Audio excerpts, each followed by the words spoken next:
Welcome to Kenton's videos. Enjoy the video. You start by ensuring both devices are already on the same Wi-Fi. This is crucial because mismatched networks block discovery.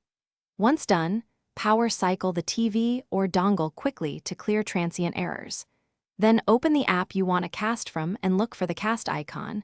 Tapping it initiates discovery and pairing. You do this first so the devices can negotiate protocols and handshakes, which prevents cryptic failures later in the process. Next, you handle authentication and performance. Approve any pairing prompts that appear on the TV. This verifies the connection and prevents unauthorized access. Make sure the app has local network permissions so discovery works correctly. If the stream stutters or drops, switch bands or move the router closer to reduce packet loss. Wi-Fi interference commonly causes frame drops. You also can lower video quality briefly to confirm the link is stable before returning to full resolution. To finish, confirm playback and audio sync. You should see the device listed as connected and the app indicating casting.